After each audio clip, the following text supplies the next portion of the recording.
नमस्कार आपण को न्यूज 24 रे अनेक अनेक शुभेच्छा।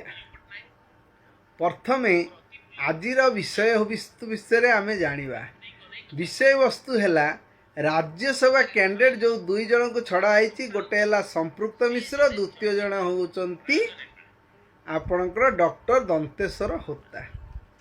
न्यूज टी आरंभ करिया पूर्व न्यूज 24 चैनल को लाइक करंतु, शेयर करंतु, सब्सक्राइब करंतु। प्रथमे सब्सक्राइब करंतु, बिना पैसा रे सब्सक्राइब होची।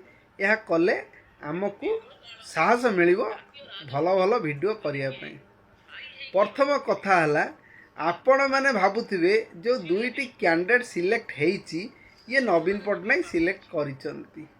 प्रकृत रे एठी नवीन पटनायक सिलेक्ट करू नाहंती, कैंडिडेट दुईटी सिलेक्ट करचंती बी.के. पांड्यान। करी कराउ थाए मुहि मो बिना अन्य गति नाही, जो कथाटी अछि सेही भली भाबरे बी.के. पांड्यान एबे भी बीजेडी रे मुख्य लोक। से जहा को चाहिए से ही जिबे राज्यसभा। बीजेडी रे जहा घटिबो ता भी तांकर कथा अनुसार घटिबो बीजेडी रे। किंतु बीजेडी रे जो आउ गोटे दल अछंती जो माने पांड्यान को ग्रहण करू नाहंती, से माने भी एबे हाथ जोड़ी की तांको जुआर हेबे। कारण जदि से माने टिके एपट सेपट करिवे 2029 रे जो टिकट खंडक तांकर अछि ता भी कटि जीवो। तेणु एथुरु आपण माने प्रश्न प्रमाणित करि जाउचंती बा बुझी पारुचंती मु कोन कहूची। आ जो प्रभात विश्वाल जाई जो कहले जे ये किए तृतीय प्रार्थी टे दंतेश्वर होता को न दिया है क्या ना धरी नांती, सी कहले जे मु सुजाता पांड्यान को पाई लड़ी थिली। किंतु ये कथा होची संपूर्ण मिछ। प्रकृत रे से कहा पाई लड़ी थिले आपण माने भल भाबरे जानती। से निजे चाहुथिले राज्यसभा जीवा पाई, किंतु तांकु एठी ग्रहण करा गला नाही। तेणु एठी आसी से निजे भाषण दौचंती जे सीए होचंती जे से पांड्यान को पाई लॉबी जो पांड्यान को स्त्री सुजाता पांड्यान का पाई लॉबी करुथिले। किंतु कथाटी संपूर्ण मिथ्या। कथाटी होची दुईटी जन कैंडिडेट संपूर्ण बी.के. पांड्यान देइचंती एवं दुई जन कैंडिडेट रो आउ कहीं जो माने सब पकई थिले माने इच्छा प्रकाश करथिले पांड्यान को नाकच करिसंती एवं दुई जन लोक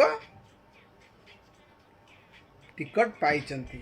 प्रथम कथा हला संपृक्त मिश्र को कथा में जिबा। संपृक्त मिश्र जे कि बड़ आईटी कंपनी थिले आपण माने जानिचंती। से माने से रिटायर्ड नेला बळू तापरे सी आसी राजनीति रे जोग देइचंती। सी पुतहरी महताब जे कि वर्तमान कटक विधायक पूर्व से पुतहरी महताब एमपी जो हिसाब रे लड़िथिले व जितिथिले। किंतु तांको दलर विता करिवार मुख्य रोल करथिले कि बी.के. पांड्यान। सेही पांड्यान आनिथिले संपृक्त मिश्र को। संपृक्त मिश्र को आनिकी ठिया करैले कटक रे एवं से शोचनीय पराजय हेले। एबे किंतु कोन करिसंती महताब को बदल रे संपृक्त मिश्र को ठिया करैथिले बी.के. पांड्यान। टिकट भी दे देले।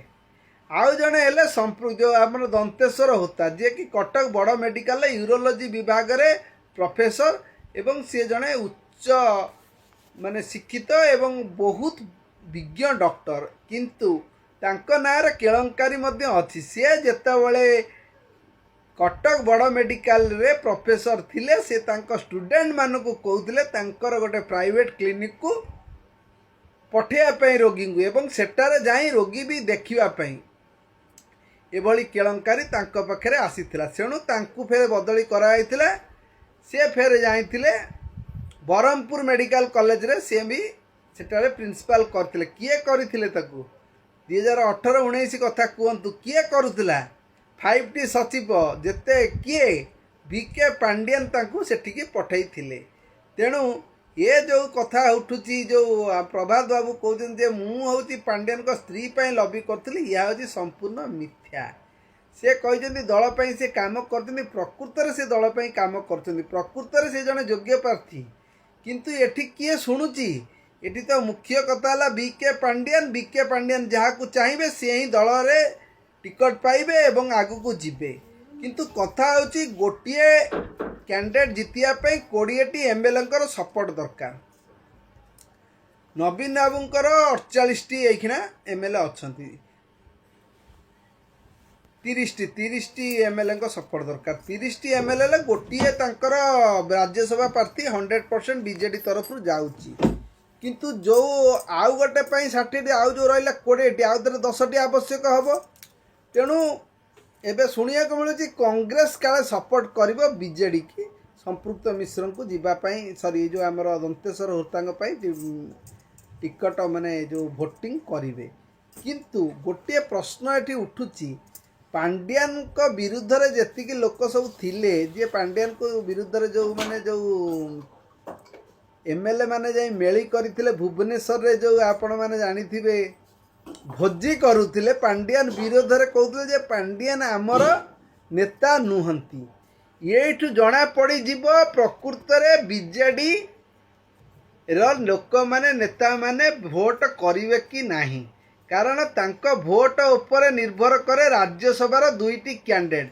कारण वर्तमान नवीन पट्टनायक अवस्था जिपरि दल जो नन्मगामी हेलानी तल स्तर को गलानी एमएलए एमपी माने डरिकी नवीन पट्टनायक आगे किछि कहूना एमपी तो कही ना एमपी कैंडिडेट को कथा कहुच्छी जो मैंने आपण मैंने कथाटा को ठीक रे बुझंतु प्रथम कथा अच्छा 48टी एमएलए 48टी एमएलए जदि बीजेडी रे टिकट पाइक हम ताल नवीन पट्टनायक सॉरी को कथा मानिया पड़ो माने पांड्यान को कथा मानिया पड़ो कारण पांड्यान जहाँ कहे नवीन पट्टनायक से कहे तेणु पांड्यान जो 2टी कैंडिडेट देइचंती तेणु से 2टी कैंडिडेट को आखि बुझी समर्थन कर जो माने करिवे से माने जिबे टिकट फेर 2024 रे पाइबे जो माने करिवे नाही ताकू मध्य पांड्यान अनै बसिचंती तेणु करी कराउ थाए मुही मो बिना अन्य गति नाही तेणु पांड्यान को जदि समर्थन न करिवो 2024 रे टिकट पाइबो नाही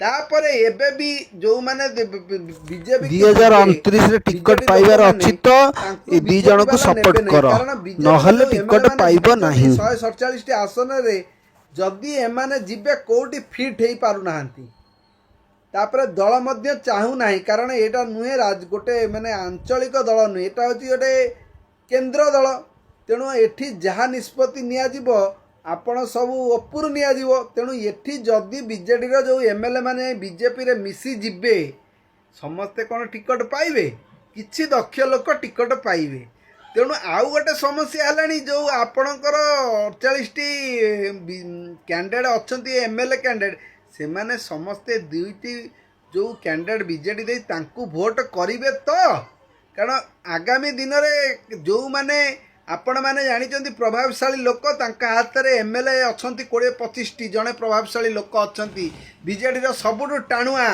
नेता तेणु एमती भी दल 2 भाग अच्छी बीजेडी एइखिना गोटे बीजेडी नहीं 2 भाग 3 भाग हो गलानी बीजेडी तेणु बीजेडी रे जदि एइखिना आपण माने देखिबे तेणु जदि बीजेडी दल एक ही रहिबे ताले समस्ते ए 2 जण को भोट करिवे किंतु मते काई लागुनी जे समस्ते ए 2 जण को भोट करिवे बोली कारण बीजेडी रे जो विद्रोह अछि से विद्रोहर फल रे 2 जण जांक माने 2 जण ऊपर पड़बनी तो कारण 2 जण ऊपर जदि 2 जणकर विद्रोहर कारण पड़े ताले 2 जण रु 2 जण जाक भी हारी जाई पारंती एटा जानतु जदि समस्ते आंटी बीजेडी भोटिंग हैला एवं जदि बीजेपी को एमएलए माने भोटिंग कले ताले बीजेपी मध्य 3टी कैंडिडेट दउची तेणु केण हम राज्यसभा खेल केही कहि परिबे नाही तेणु आगामी दिन रे आपण माने जानी परिबे इलेक्शन परे 5 तारिख तो लास्ट दिन अच्छी नॉमिनेशन 5 तारिख पर रिजल्ट बाहर 5 तारिख आउ नॉमिनेशन हो जहाँ करिया कथा एबे करंतु एथर रिजल्ट रु जना पड़िबो बीजेडी दल रे विद्रोह अछि ना बीजेडी दल ठीक भाव में अछंती आ पांड्यान को तांकर नेक्स्ट मुख्य बोली जदि ग्रहण करें समस्ते ताहले 2टा कैंडिडेट आराम से भोटिंग पाइबे गोटे तो संपृक्त मिश्र 100% जाउचंती एते तिले हेले संदेह नाही କିନ୍ତୁ ଯେଉଁ ଦନ୍ତେଶ୍ୱର ହୋତାଙ୍କ କଥା ସେଇଟା ଟିକେ ଅଡ଼ୁଆରେ ଅଛି। କିନ୍ତୁ ବିଜେଡ଼ିରେ ଯଦି ରହିବାର ଅଛି ଭୋଟିଂ କରିବାର ଅଛି। ତେଣୁ ଜିତୁ ଆମ କ୍ୟାଣ୍ଡିଡେଟ୍ କିମ୍ବା ହାରୁ ଗୋଟିଏ ବି ଭୋଟ୍ ଯଦି ଏପଟ ସେପଟ ହେବ ତାହେଲେ ଅସୁବିଧା ହେବ। କ'ଣ ଅସୁବିଧା ହେବ? 2029ରେ ଆଉ ତମେ ଟିକଟ ପାଇବ ନାହିଁ। ତେଣୁ ବିଜେଡ଼ି ବାଲା ଏଇଖିଣା କ'ଣ କରିବେ? ଆକ୍ଚୁଆଲି ବିଜେଡ଼ିର ପ୍ରକୃତ ବିଜେଡ଼ି ଲୋକ ଯିଏ ଥିବେ ଦଳରେ ଥିବେ ଏବଂ ସମସ୍ତେ ଯଦି ବିଜେଡ଼ିକି ଭଲ ପାଉଥିବେ ତାହେଲେ ବିଜେଡ଼ିକି ଭୋଟିଂ କରିବେ। ମୋତେ ତ ଲାଗୁଛି ସମସ୍ତେ ଭୋଟିଂ କରିବେ, କାରଣ ବିଜେଡ଼ିକୁ ଛାଡ଼ିଲେ ଏମାନଙ୍କର କିଛି ସତ୍ତା ନାହିଁ। ନବୀନ ଏବେ ସୁସ୍ଥ ଅଛନ୍ତି, 2029ରେ ମଧ୍ୟ ନବୀନ ବଞ୍ଚିକି ରହିବେ ଏବଂ ଯଦି 2029ରେ ଯଦି ନବୀନ ଫିଟ୍ ରହିଲେ ତାହେଲେ ଏମାନେ ଯଦି ଭୋଟିଂ ଭୁଲ ମାନେ କ୍ରସିଂ ଭୋଟ୍ କରିଥିବେ, ଯେଉଁମାନେ କରିଥିବେ ନବୀନ ପଟ୍ଟନାୟକଙ୍କୁ ଜାଣିବା ପାଇଁ ବହୁତ କମ୍ ସମୟ ଲାଗିବ। ବିକେ ପାଣ୍ଡିଆନ ଜଣେ ବିଚକ୍ଷଣ IAS ଅଫିସର ଯିଏକି ନବୀନ ପଟ୍ଟନାୟକ ଭଳିଆ ଲୋକଙ୍କୁ ତାଙ୍କ କଥାରେ ଆଙ୍ଗୁଳିରେ ନଚଉଛନ୍ତି। ସିଏ କ'ଣ ଜାଣିପାରିବେନି ଭୋଟିଂଟା କିଏ ଭୁଲ କରିଛି କିଏ ଦେଇନାହିଁ? ତେଣୁ ସବୁ କିଛି ଯଦି ଭଲ ପୁଅ ସୁନା ପୁଅ ହେଇ ରହିବାକୁ ଚାହୁଁଛ ତାହେଲେ ବିଜେଡ଼ିକୁ ବିଜେଡ଼ି ଲୋକମାନେ ଭୋଟ ଦିଅ। ଆଉ ଯଦି ତମେ ଦଳର ଅଲଗା ଡେଇଁବାକୁ ଚାହୁଁଛ ତାହେଲେ ତମ ମନ ଇଚ୍ଛା ଅନୁସାରେ ଦିଅ। ମୋତେ ତ ଲାଗୁଛି ସମସ୍ତେ ଭୋଟିଂ କରିବେ। ଆଉ ଯଦି ଭୋଟିଂ ମୋତେ ଲାଗିଲେ କିଛି ନାହିଁ, କିନ୍ତୁ ରାଜନୈତିକ ବିଶେଷଜ୍ଞମାନେ ଏବଂ ବହୁତ ସାମ୍ବାଦିକମାନେ ବରିଷ୍ଠ ସାମ୍ବାଦିକମାନେ ସେମାନେ ଆକଳନ କରୁଛନ୍ତି ପାଣ୍ଡିଆନ ବିରୋଧୀ ଭୋଟ ହେବ। ତେଣୁ ରାଜ୍ୟସଭା ଇଲେକ୍ସନଟି ବହୁତ ଭଲ ହେବ। ରହିଲି, ଜୟ ଜଗନ୍ନାଥ।